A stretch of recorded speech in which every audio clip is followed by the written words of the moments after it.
Thanks for listening to Baxie's Musical Podcast, the show where a 40-year radio veteran, that's me, talks to Hall of Famers, up-and-comers, legends, producers, journalists, record executives, and more to talk about music and the amazing stories behind it all. If you like what you hear today, be sure to like it, subscribe to it, rate it, follow it, share the hell out of it. You can also follow us on Instagram, TikTok, and Facebook for regular updates about upcoming guests. Today, we're brought to you by Metro Chrysler, Dodge, Jeep, and Ram at Chicopee. Be sure to stop by their state-of-the-art dealership next to BJ's and Big Y on Memorial Drive, or stop by their website at metrojeep.com and make it Metro. And drive home in your new Metro Chrysler, Dodge, Jeep, Ram today. It's Baxie's Musical Podcast.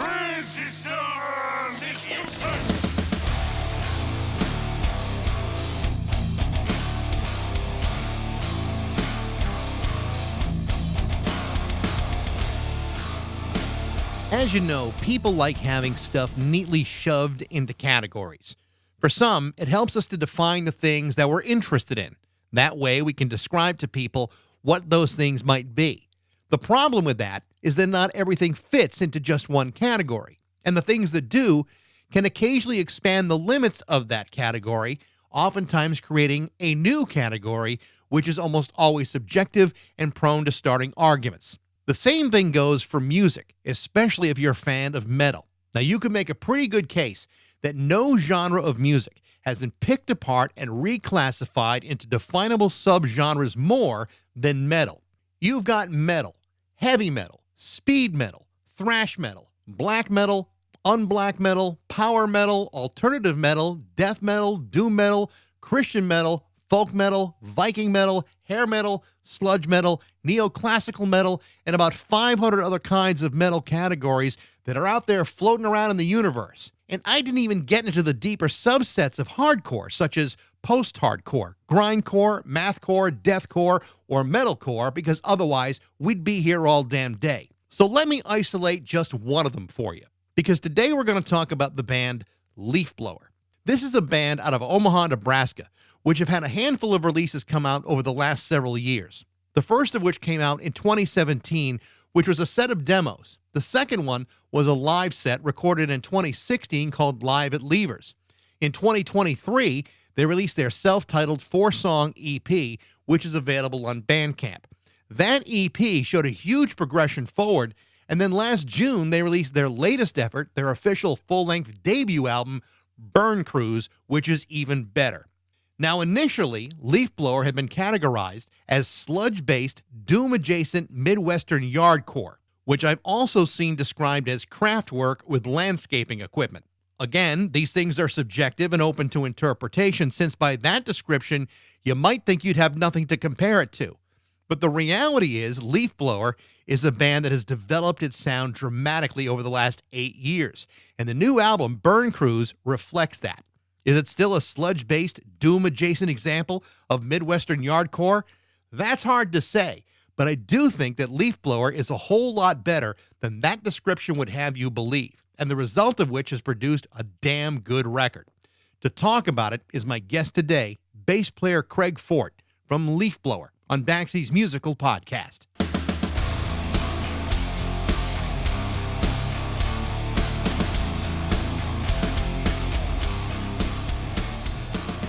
Congratulations on the new record, Burn Cruise. I've had some time to listen to it and absorb it a bit. I've actually really enjoyed it, but I've also listened to some of the other things that you guys had done, either on Bandcamp or some of the other things that are streaming. And it sounds like there's actually been a good progression for you guys to get to this point with the record. Tell me a little bit about that.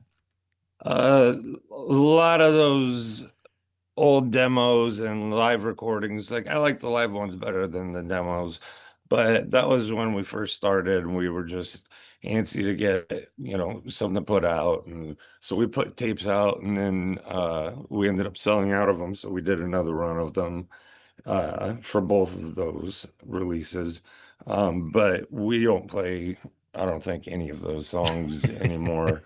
And there's some of those songs I never want to hear or see again, and I kind of wish they weren't on there. Well, you were right about that. I do enjoy the 7-inch. The 7-inch is kind of like uh, showing the progression that like the other one is like real dirty DIY basement recording and live recording at a bar. And then the couple years go by where we just basically focused on playing live shows and perfecting our sound, or not, not perfecting our sound, but like getting our sound where we want it.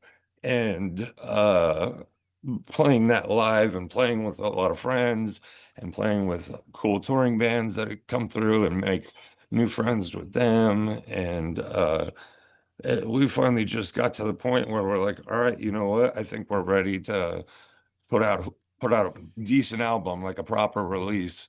And I couldn't be happier with it. It sounds great, and I love the way you did, and we'll get to into more of the details about that in a second. But as I'm studying up on Leafblower to get a better understanding of the band, I know band that we like to put things into categories, and everyone likes to be labeled or have some sort of understandable subgenre that they fall into. But you guys have read where you described as yardcore, which I had never heard of before, and then I heard you described as sludge metal, and now I know you're not really tied to that particular label at all, and describing yourself somewhat as a post rock band. Tell me a little bit about that. I don't really like labels. I don't know. I couldn't put a label on us if I tried that. I guess that was the closest thing. Originally, when our first release came out, it was the press release said that it was doom metal, and it was kind of like I was like, I don't really feel like I should be taking the name of doom metal with anything that we do. So we kind of had a talk with that, and we're like, well, maybe post rock is a better place to go. It's just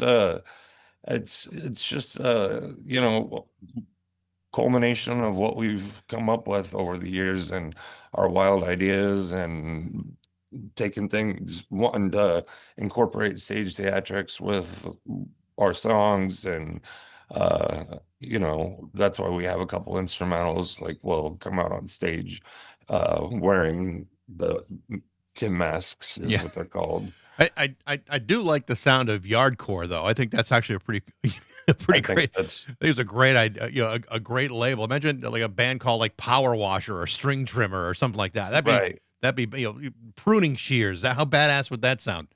We just need to go on a tour with Weed Eater. You get like a Scott's four step sponsorship. You guys be all set for a while. We actually opened up for Weed Eater a long time ago, but their van broke down or something. They had problems, so they didn't get there till after we played. But they put on a hell of a show. So my understanding about the band is you guys were all in separate bands, and this started off as somewhat of a side project. How did it start? Well, Dan and Tab, the drummer, and I were all in another band called New Lungs. And that was kind of a project that had merged after we were all in different projects, some together, some apart. Um, but the New Lungs thing just kind of formed with our buddy Corey. And then Corey wanted to get off drums and go more electronic. And so we invited Tab to come on. And then it got to the point where Corey's he does like really, really nice, beautiful glass blowing, Hmm. like vases and ornaments and all kinds of stuff like that. And it just got to the point where it was, he needed to focus on that. And so we were all sitting at our favorite bar, and he was like, I don't think I can do it. And we got up and left, and we were sitting there, and we're just like, well, what are we going to do? And I said, well, I got an idea for a band called Leafblower, and we could just kind of make it like a stoner rock type thing. And I already had names of songs and lyrics down that I'd written, and I've got 5 songs. We can go from there. And so we just like as soon as New Lungs was done, Leafblower just became right there, and we added our buddy Johnny to the band, and he played with us for a little bit, but then he became a luthier, and he started a guitar store, and it started taking off, and so he needed to focus on that, and so now he's our main guitar guy. So after you guys start playing, I mean, we talked about the progression of those demos that you released up until now with the new record. Yeah, at what point do you guys start to say, hey, you know what, we may actually have something here. This actually sounds pretty good. Did it happen quickly for you, or did it take a lot of work for you? I thought the stuff that we had recorded sounded pretty decent and above average, and I thought like obviously better than our past recordings is what I mean by that. And uh I thought it sounded pretty good, but then we handed everything over to our producer Ian, and he just m- turned it into something completely different, and I have to give him so much credit because sonically it's mixed very well. Yeah, really is. You guys are from Nebraska, the Omaha area. Yes. The rest of the country doesn't really look at Omaha as necessarily a big place for a music scene, but it really does have one, and there really is a lot of stuff going on between Omaha. You and I were talking about before we went on here that I had done a road trip in college to Lincoln, and I was told I had a wonderful time, but I mean, apart from what happens in Lincoln. I mean, right? Everyone thinks of corn stalks and football, but I mean, there really is a lot going on in the Omaha area. Give To me be honest, there's a huge metal scene in Lincoln. yeah, Like metal and goth and industrial.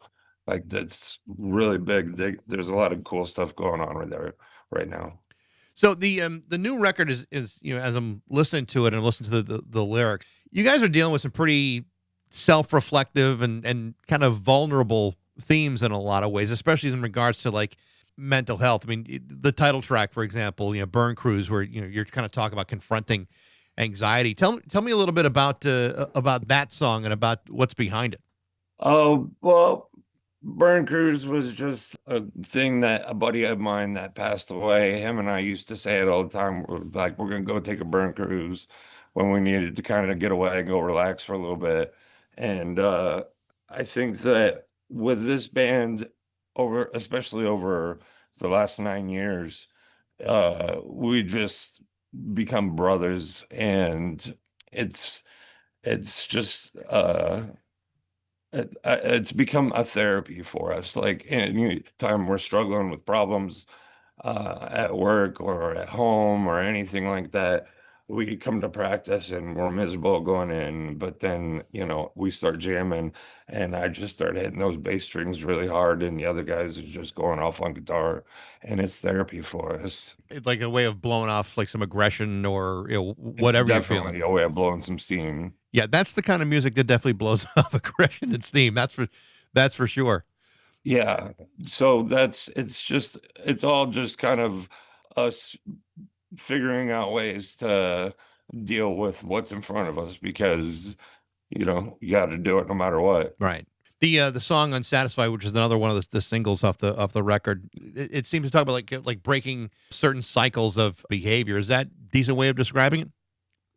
I think so. That's Danny's song. I only bark a couple times in that thing, so I can't really speak for the lyrics on that one.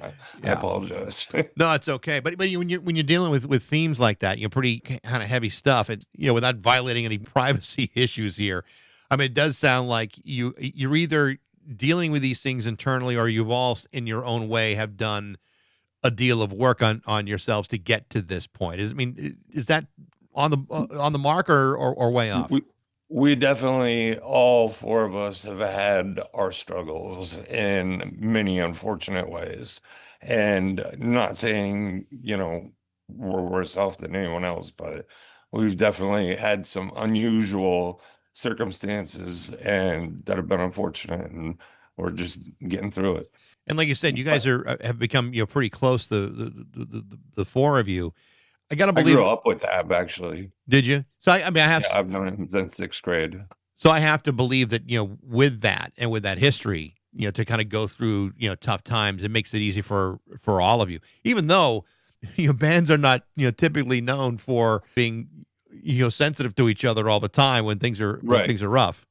But this is different. No, there's camaraderie there for sure, Yeah. and a sense of everyone being there for each other and knowing that we're all there for each other. You guys opened and closed the record with two instrumentals. The first one, "Long Night," it's a monster. It's just a great opener for the record. And I think, if I'm not mistaken, you're playing a theremin in that song. On the last one, yeah. That's pretty cool. That's not necessarily an instrument that you would think about in metal, but I've heard it played in a number of different situations where it's like, oh, it's actually a pretty cool It, cool it place seemed for it. fitting. It was just kind of one of those things where I was scrambling, trying to get out the door to go over to Danny's to do some extra recording, and I saw my theremin sitting there, and I never really use it much, and so I brought it there, and I had the idea to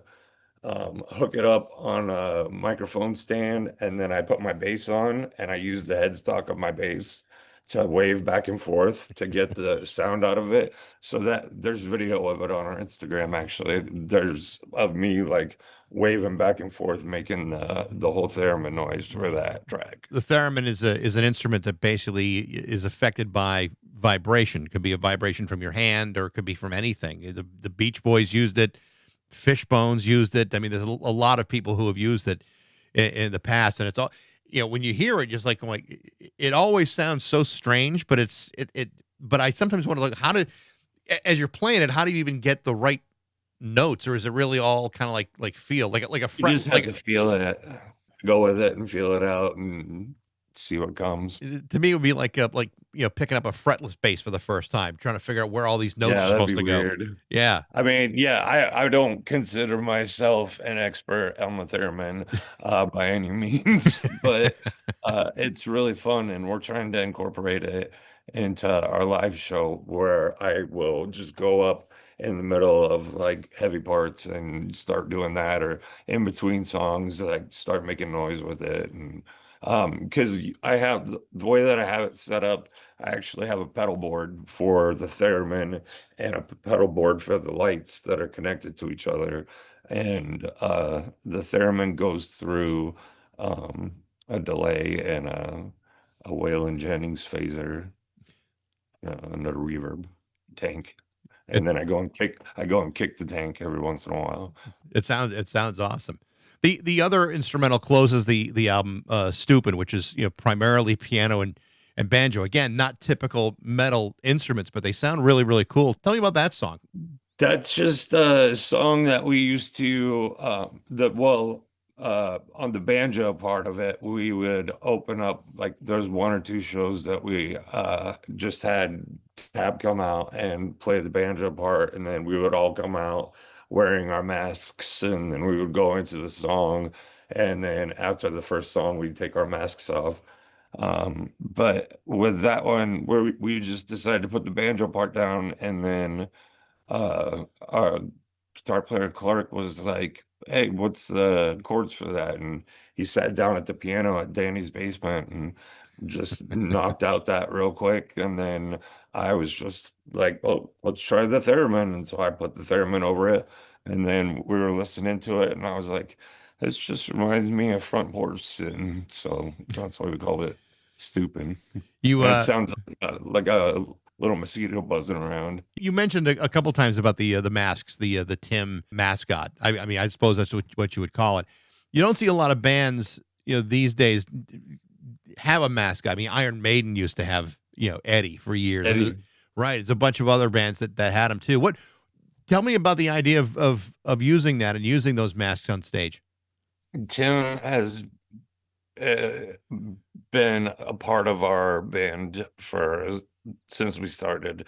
It's what we have is this big, like old creepy ass Santa Claus that we attached a leaf blower to, and then we hooked a fog machine up to the leaf blower, and the leaf blower is hollow. So, and then we have a fan pushing through it. So during the show, this big guy is just sitting there, and then we put the same mask that we're wearing, we put that over top of him. So he's just standing there holding a leaf blower, and it's just blowing out smoke everywhere. And then I got like the light boards going and the theremin going with that. And uh, when we first started out, we started out doing like little 5 to 10 second videos with no sound in black and white. And it was just a weird thing of us doing a normal situation, but wearing a tin mask. And then we just started doing that every day. And we did it every day for a couple of years. There's a lot of videos out there. And so, and that kind of got on and became a thing where people were following us because, they'd like to go out and on their smoke break or whatever and check out the today's new Tim video. And so that's then something we incorporated with. I made like a montage of all of those videos for projector for behind us while we play. So that makes it even kind of hard for us because we're all staring at the screen watching these funny ass videos of us up there like trying to play. Well, I saw a couple of videos, and I actually they are funny. I mean, just to watch you guys do that, but to be distracted on stage, I'm sure, I'm sure that's got to be hilarious to watch you guys do that. Yeah, it's a lot of fun though. So one of the things that I saw, I just thought was like, just so cool. Is on the Bandcamp, and I saw that the album is being sold in this smoke colored vinyl, which looks so freaking It's rad. awesome. It looks amazing. I mean, was that your idea? Was it somebody, did the record company think of that? So the drawing on the front, the image on the front was from our drummer's tattoo artist. He donated that to us and said we could use it for whatever we wanted. And we're like, all right. I said I had an idea for the rest of the theme for everything. And so I was like, I want it just on the front cover with no words, nothing else, just black. And then the back cover, I want to keep it really simple. And I was like, I want to have the 4 masks on the outside, and then 3 are the 4 with no masks on the inside, slip. And um, so like the whole theme of that, I did put together, and the colors of it, like I had all in mind. But what happened was we found a special deal on that smoke colored vinyl, and we're like, shit, let's get this. So it just happened to work out in our favor. I mean, I've seen a bunch of releases that have the colored vinyl and with the effects. That's probably one of the coolest ones I've seen. It's pretty rad. They gave us like 3 different options, and it was like a special promotion going on only for like a month or whatever. And so we hopped on it and ended up working out with the rest of the theme of our record. And it's it's something I'm really, really proud of. The packaging, the black sleeve on the inside, the insert, like, and then sonically when you put it on, it's just like you hear everything just float, like from vinyl at least. I just hear everything like flying by me, and it sounds like there's one guitar over here, and there's a bass over here, and there's another guitar, like, and vocals are just kind of in and out, and it's Yeah. wild. It is wild. As I was looking at that at the vinyl, I'm thinking, man, I would love to do my countertops in this. This looks freaking awesome. But I mean, you're absolutely right. The record really does sound really, really good, and and the way you guys have done it, especially the opening and the closing and all the songs in between. It's a really, really strong debut record. I know you're proud of it, and as damn well you should be. Well, thank you very much. I appreciate that. Now, are you guys going to go on the road with this thing, or is this or is that not been put together yet? Time will tell. Though that'll take some finessing because we're all, fathers and families and everything like that. So it's not out of the question. It's just going to take some finessing. We're definitely going to do, some weekends or week-long things, Yeah. regional stuff.